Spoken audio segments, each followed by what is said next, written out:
단기적으로 뭐 외군이 빠졌다 이런 거 볼 필요 없어요. 네. 장기적으로는 들어올 수밖에 없어 이제. 여기 들어올 수밖에 없다. 거버넌스 개선이 됐고, 그렇죠. 그 다음에 부동산에 있는 돈들이 머니무버가 들어올 거고, 선진국 지수에 들어갈 가능성이 지금 상당히 높아졌어요. 높아졌죠.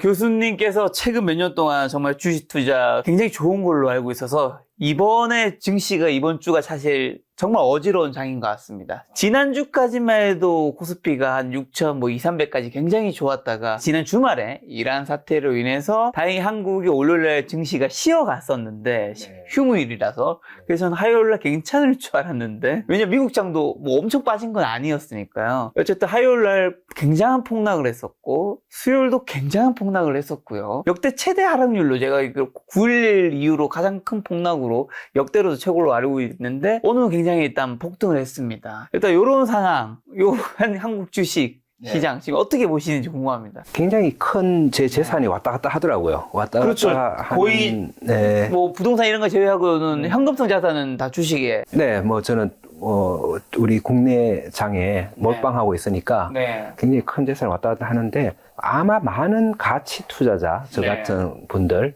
전문 투자자들은 어제 그저께 그냥 그러려니 했을 거예요. 저뿐만 아니고 많은 분들이 저는 그랬다고 생각을 하고요. 교수님도 어제 같은 폭락은 맞이한 건 거의 처음이지 않나? 비슷한 건 있었어도. 그래도 저는 심리적으로 사실은 최근 몇 년 동안 그러니까 제 인생에서 가장 뭐 멘붕 왔을 때 이럴 때는 모멘텀 투자를 할 때 제가 추종 매매를 하고 이럴 때는 상당히 그때 충격이 컸었고 제가 젊을 때죠. 그 다음부터는 그리스 위기가 오니 유로 위기가 오니 뭐 금융 위기가 오니 이럴 때도 오히려 그런 것들이 저한테는 좋은 기회가 되어 왔었고 그런 변동성이 오히려 좋은 기회가 되어 왔었고 이번에도 그냥 뭐 좀 옳게 왔네 하는 그런 정도였고 좀 바쁘긴 바빴죠. 그렇게 제가 아직도 여전히 그 대부분을 주식으로 채우고 있고 국내 주식으로 채우고 있고 약간 지난번에 6,000포인트 넘었을 때 조금 오버하는 그런 주식들 일부 하고 좀 돈도 벌었으니까 차도 좀 바꿔야 되겠고 그래서 현금화를 조금 해놓은 게 있을 정도예요. 그런데 그걸 한 이틀 이렇게 빠져주니까 어제는 바빴죠. 바빴다는 게 뭐 그때 하신다고 일부 바빴나요? 팔았던 거를 다시 채우는 정도로. 어제 같은 장에서. 예. 그러면 화요일날 수요일 둘 다 폭락을 했잖아요. 두 날짜 다 매수를 하신 건가요? 아니면 한 날짜만 매수를 한 걸까요? 두 날짜다요. 두 날짜다고 첫날은 한 4분의 1? 예, 둘째 날 4분의 3? 그러니까 조금, 첫날은 조금, 그 다음 어제는 더 바빴고, 약간 그 정도로 보시면 될 것 같고, 아니, 유튜브 이런데 이렇게 다른 사람들 어떻게 하지 보니까, 어제 보니까 뭐, 산다고 바쁜, 대부분 그렇던데요. 저하고 또 가까운 유튜브 한 명 있는 거 아시죠? 누구시죠? 정시각도기. 네네. 각상준 대표님. 거기도 어제 뭐 나와서 뭐 바빴다고 사느라 바빴다. 뭐 그렇게 얘기하길래 뭐 다들 그렇겠지? 이렇게. 그럼 사신 이유는 뭘까요? 뭐 좀 비싸졌던 게 그래도 이틀 만에 20% 떨어졌나요? 뭐 그 정도 떨어지니까 뭐 지금은 또 다시 싸졌는데? 그러니까 뭐 어중간한 주식 아직 뭐 비싸지도 않고 이렇게 보유하던 그런 것들이 좀 싼 쪽으로 그렇게 갔다는 판단이 드니까 싸면 저는 삼키잖아요. 싸면 삼키고 비싸면 뱉는다. 예, 그래서 그렇게 본능적으로 그렇게 움직일 수밖에 없었고 왜냐하면 저는 또 어제 그만큼 떨어졌는데 전쟁 요인은 별거 없었다고 봐요. 전쟁 때문에 많은 사람들이 떨어졌다 생각하는 전쟁 요인이 별거 없었다? 전쟁이 뭐 이렇게 콧구멍을 찔러주긴 했는데 사실은 좀 너무 빨리 달려왔고 그동안 너무 빨리 달려왔고 조정을 좀 받아주면서 이렇게 좀 다지면서 가져야 되는 게 좋은 주식 시장인데 좀 그런 콘크리트 바닥을 좀 다지지 않고 지금 올라온 부분이 있거든요. 그래서 언젠가는 한번 또 이런 변동성은 또 있을 수 있다는 차에 이런 이벤트로 그렇게 움직였다 정도로 보고 있고 전쟁이 우리나라 경제에 오히려 먼 곳의 전쟁이 먼 곳에 그 우크라이나 전쟁 때도 제가 똑같이 말씀드렸어요. 처음에 막 혼란스러워 하시길래 전쟁은 오히려 그때 제가 뭘 얘기했냐면 한국에 전쟁이 일어났을 때 일본이 좋았냐 나빴냐 베트남이 전쟁 일어났을 때 한국이 좋았냐 나빴냐 요 얘기를 하면서 네. 오히려 전쟁이라는 거는 다른 어떤 국가에게는 굉장한 호재가 될 수 있다. 그런 거고, 이번 전쟁은 사실 우리가 호재만 있는 건 아니죠. 호재도 있어요. 있는데, 그래도 석유를 우리가 그쪽에서 많이 오르무지해요. 예. 그래서 이게 장기화되면 어려워져요. 네. 장기화되면, 그리고 우리가 유가에 민감한 그렇죠. 나라이기 때문에 네. 장기화되고 그러면 돼. 왜냐면 우리가 석유 같은 거는 꽤 많이 이렇게 보관하고 있을 거예요. 네. 미리 대비하고. 그런 것도 있고. 그 다음에 뭘 보면 또 잘하냐 하면, 일본 주식시장 보면, 똑같이 그 석유 때문에 네. 힘든 거는 우리나라하고 일본하고 거의 같은 강도거든요. 네. 예, 중국도 꽤 큰 강도일 거고. 네. 그래서 일본 주식시장을 이렇게 보면, 석유 때문에 큰 충격은 없는 걸로 주식시장은 보여졌잖아요. 보여졌고, 그러면 우리나라도 석유 때문에 충격은 아니다. 다만, 너무 이렇게 빨리 온 것들이 이거하고 맞물려지면서 네. 그런, 그 수면제하고 술하고 같이 마시면, 아. 좀 힘들듯이, 네. 예, 그런 것처럼 어제 그런 장을 보였다 생각하고, 장기적으로는 전혀 이게 우리나라에 크게 반도체가 글로 수출 가는 것도 아니고, 반도체는 글로 안 간다면서요? 반도체뿐만 아니고, 네. 예, 경제 요인으로 우리 나중에 그쪽에 이제 다시 복구하고 이러면서 우리나라 건설회사들은 오히려 좀 좋은 수혜를 입을 수도 있겠죠.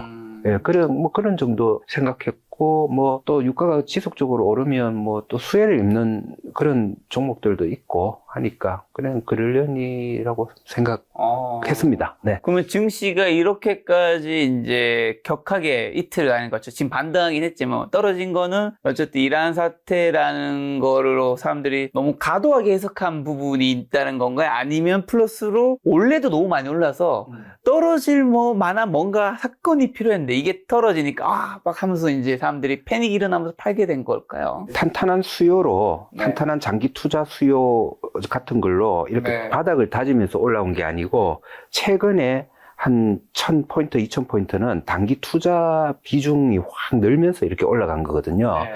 이럴 때, 그러니까 다른 나라보다 우리나라의 주가가 많이 이렇게 변동성 보였다는 거는 그만큼 우리나라의 장기 투자 비중이 적다는 말이에요. 단기 투자의 비중이 지금 너무 크다.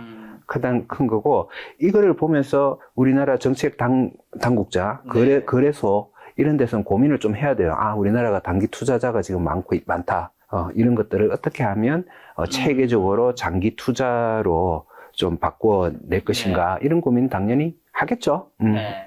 해야 됩니다. 그러면 지금 오늘 이제 증시가 이제 5,600 근처까지 회복하면서 어쨌든 반등을 보였는데, 교수님께서 이게 하락 추세의 끝이나 일시적인 되돌림 두 가지 측면에서는 하락 추세의 조금 끝이라고 보시는 것 같네요. 전쟁이 장기화되면 어떻게 될지 모르겠지만. 저는 어떻게 생각했냐 하면, 지난주가 어느 신문사에서 조사를 하더라고요. 네. 의견 어떠냐 하니까 대부분 네. 7천을 돌파한다, 8천 그렇죠. 이렇게 7,900까지 나와 있어요. 그런 의견이 많았는데, 제가 좀 소수 의견이더라고요. 저는 이제 7천을, 다들 그렇게 7천 돌파하는 걸 기대한다고 얘기를 할 때, 7천을 잠깐 그걸 돌파할 수는 있지만은 오래 가지는 못할 것이다.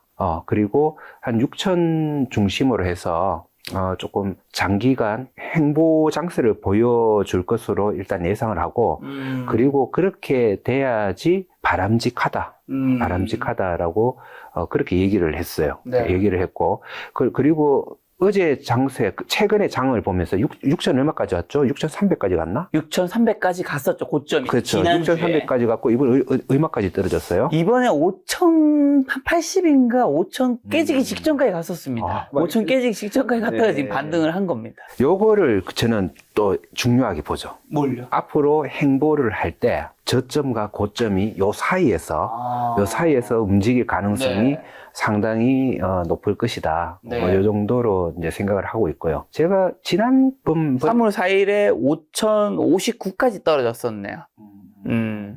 그러니까 제가 그 얘기를 한 지가 좀 이제 1년쯤 되네요. 1년쯤 됐는데, 그때는 뭘 하냐면 주가가 2,400 이럴 때니까 앞으로 상법 개정이 되면 3,500이 바닥이 될 것이다. 그때 지금부터 주가가 쫙 올라서 조정은 좀 받는다면 3,500이 지지를 해줄 것이다라는 그런 예상을 던졌는데, 지금은 3,500이 저 밑에 있잖아요. 그러니까 제가 그때 예측 못하고 예상을 못한 게 뭐였나 하면 반도체 경기. 이거는 이렇게까지 좋아질 거는 뭐 저는 그냥 평균적으로 이렇게 네. 꾸준한 그런 걸 생각했지, 갑자기 반도체가 이렇게 좋아지는 거는 이제 생각을 안 했잖아요. 네. 요 부분이, 그리고 이제 현대차의 로봇, 아틀라스.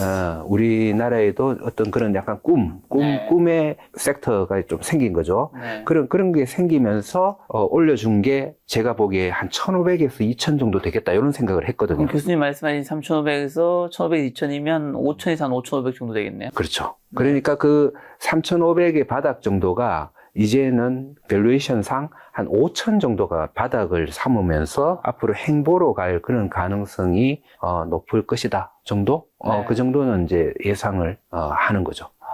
지금 증시가 어쨌든 앞으로는 지금 올해 1월에 4,200, 4,500에서 6,300까지 가파르게 올랐다가 이제 지금 조정을 좀 받고 5,500 중반인데 앞으로 좀 행보한다면 좀 별로 안 좋은 건가요? 뭔가 이제 주식시장에서 먹을 게 별로 없는 장이 펼쳐지는 건가요? 조금 그 단기 투자 하시는 네. 분들한테는 좀 섭섭하게 네. 들리실지 모르겠지만은 사실, 그리고 지금 제가 좀 이렇게 정책하시는 분들한테 좀 말씀드리고 싶은 거는, 저는 지금 우리나라 수장께서는 이거를 이해를 하신다고 생각을 하고 있는데, 정부의 정책 목표는 주가가 아니에요. 주가가 5천 가고 6천 가고 7천 가고 막 지금 이게 아니고, 지금 생각하고 있는 목표는 우리나라 자본의 크기를 키우는 거예요. 자본의 크기는 뭔가요? 시가총액이요? 시가총액하고 자본은 다른 얘기죠. 네. 우리나라 시가총액이 지금 한 3조 달러 정도 되나? 좀 넘었을 거예요. 근데 자본은 2조 달러예요. 차이가 좀 있네요. 미국 같은 경우는,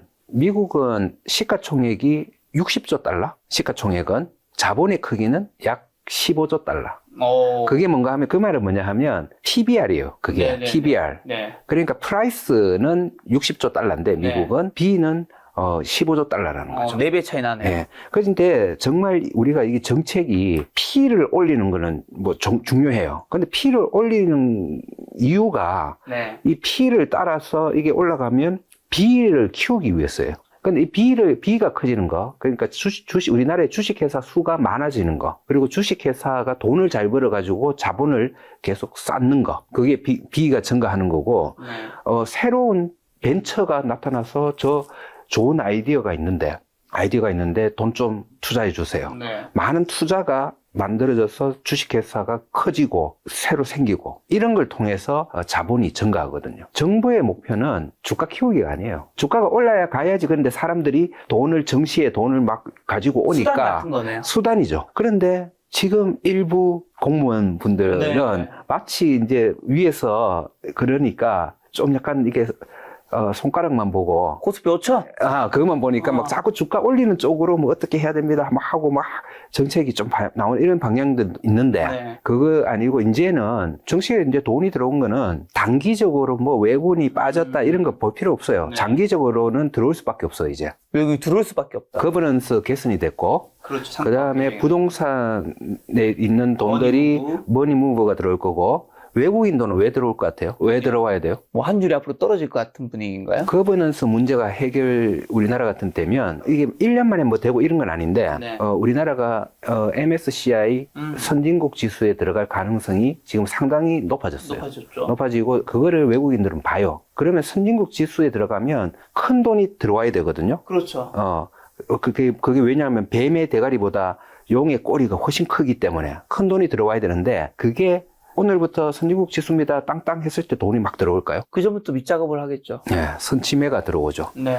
그거를 지금 이제 외국인들은 눈치를 보는 상황이죠. 이제 쟤들 한국도 이제는 선진국 지수에 들어가는 모습을 보인다. 거버넌스가 개선되고 있고, 시장 크기도 그렇게 되고. 그런데 뭐 일부 지금 해결해야 될 문제가 있긴 하지만은, 그런 것들이 되면 이제 선진국 지수, 그러면 이제 외국인 돈들이 들어오는 것도 앞으로 한 5년 동안 적어도 그 정도는 저는 뭐 당연하다고 봐요. 물론 단기로 치고받고 하는 자금 때문에 뭐 빠졌다가 들어왔다가 이런 모습은 보이겠지만은 장기적으로는 들어올 수밖에 없다. 그리고 그런 돈들을 가지고 무조건 이거를 지수 올리는 데만, 그러니까 지수가 뭐 크게 빠지질 않을 거예요. 아까 말한 그런 바닥은 네. 다지겠지만은 그 자금들이 이제는 우리나라 네. 생산과 고용으로 연결이 되려면 네. 자본의 크기에 집중적으로 들어가야 된다. 그렇게 이제 주장하고 예측하고 뭐 생각하고 있습니다. 제가 아까 전에 질문 드린 것 중에서 답변으로 어쨌든 한국 주식이 떨어진 이유는 것만 파악을 했는데 오늘 이렇게 폭등한 이유는 뭔가요? 이제 폭등한 건 사람들이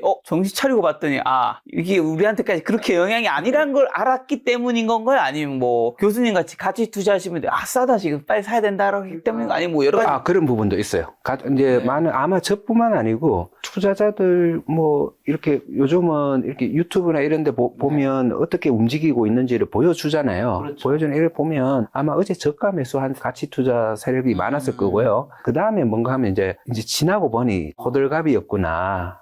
이런 그런 생각이 들었던 거죠. 야, 이게 뭐 유가 때문에 우리나라가 네. 펀더멘탈이 나빠질 수 있어. 그런데 그러면 일본도 많이 떨어져야 되는데 일본은 그대로네 하는 이제 그런 생각을 이제 할 수 있는 생각이었고, 내심 저는 조금 어제 떨어져 있는 수준 5천 초반 수준에서 좀 옆으로 기면 좀 곧 배당이 이제 막 나오잖아요. 네네네. 그 배당금으로 또 좀 더 많이 살 수 있는 기회를 주면 좋겠다라는 생각은 했는데 역시나 뭐 아직 그렇게 되지는 않네요. 예. 근데 이제 말씀해 주신 그 호르무즈 해협 봉쇄가 장기화될 수도 있잖아요. 장기화되면 한국 증시 하락 변동성을 좀 어느 정도까지 키울 수 있을까요? 지금 많은 사람들 어쨌든 여기로 또 우리나라 뭐 반도체 이런 게 잘 안 가기 때문도 있고 플러스로 이게 길어지지는 않을 것이다라는 생각도 있기 때문에 증시가 반등한 부분도 있을 텐데, 근데 이게 진짜 뭐 러우 전쟁처럼 정말 봉쇄되고 길어질 수도 있잖아요. 그게 장기화 될지 안 될지는 가장 지금 먼저 보여주는 지표가 아까 일본 시장 보면 된다 했지만은 그거보다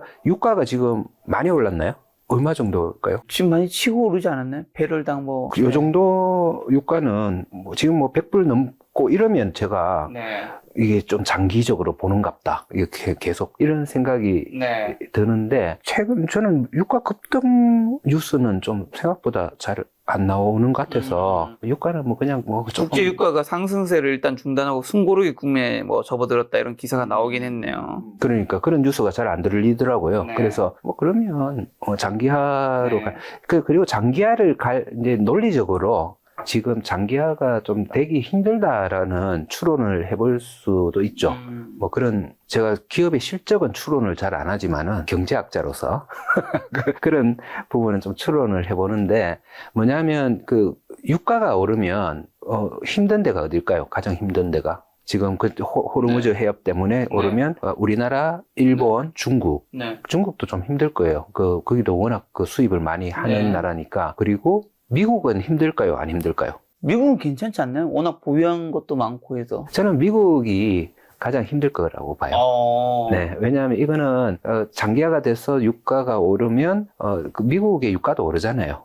미국 정치적으로 지금 안 그래도 지금 대통령이 아마 지지율이나 이런 것들이 올해 또 중간 선거가 있죠. 안 좋은 상황에서 가장 미국인들이 민감한 인플레이션 문제를 건드린다. 인플레이션 문제를 그거는 그런 일이 있기 전에 어떻게 해결을 어쨌든 간에 할 가능성이 높고요. 이게 또 인플레이션 가면 미국 장기 국채 금리 이런 데도 영향을 주기 때문에 오히려 우리나라보다도 미국이 더 힘들 수도 있어요. 그런 문제로. 그래서 그러면 금리 인하도 물 건너가고. 그렇죠. 네, 오히려 이거는 유가 요 문제 때문에 그걸 원하는 유가가 오르기를 원하는 지금은 세력이 없기 때문에 그럴 가능성은 상당히 낮다라고 보고 있고, 그래서 총력을 펼치든 아니면 협상을 하든 뭐든 하든 장기적으로 갈 거리는 아니다. 지금 지난 며칠 동안에 어쨌든 유가 급등과 환율 상승과 주가 하락이 동시에 나타난 트리플 약세가 발생했는데, 이 현상이 스태그플레이션으로 전이될 가능성까지는 미국에서 만들지 않으려고 노력할 것이다 라는 의미일까요? 네네.